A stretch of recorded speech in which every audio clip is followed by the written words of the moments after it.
Well, I want all of my storytelling friends who are listening to know that it wasn't storytelling that made me famous.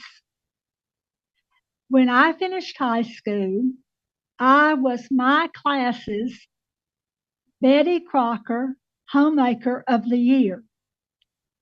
That was a joke to me then. It remains a joke to me to this day. The only person that thought it was funnier than I did was my mother.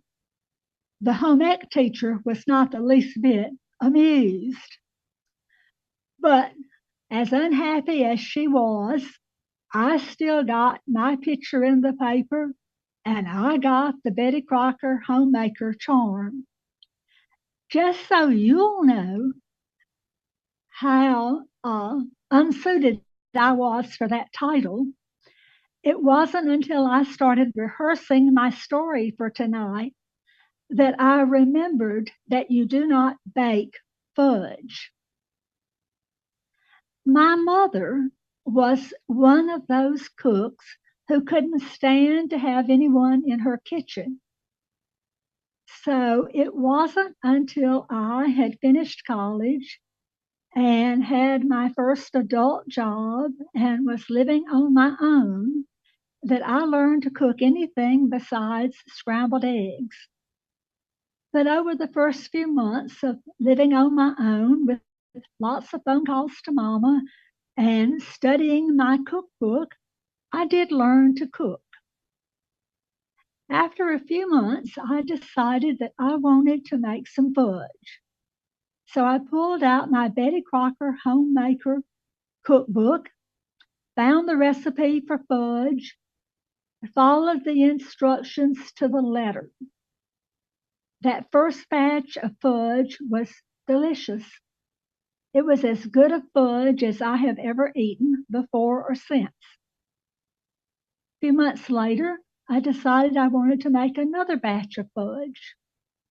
One more time, I pulled out the Betty Crocker cookbook, followed the recipe exactly. The fudge smelled good. It looked good in the pan. But when I poured it into a pie plate to cool, something went wrong.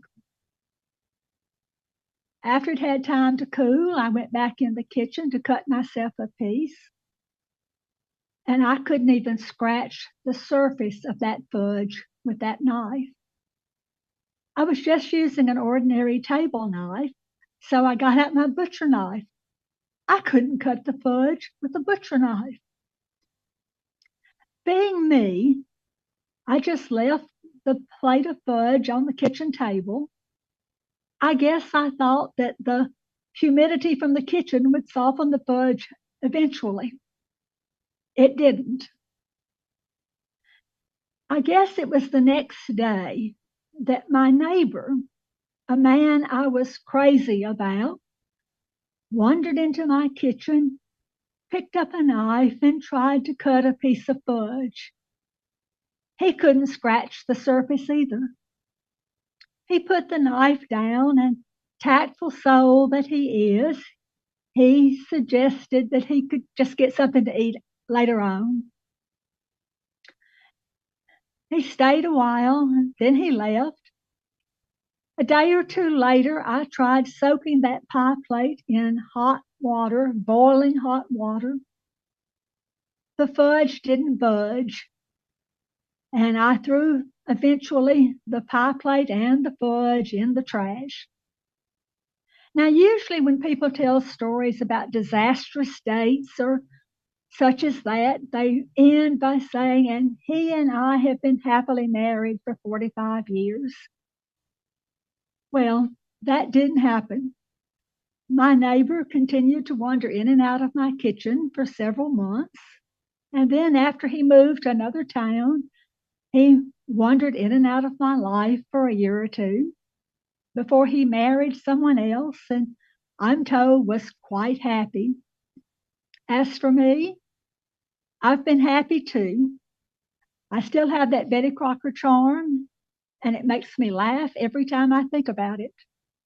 And I have never, ever try to make another batch of fudge. Thank you.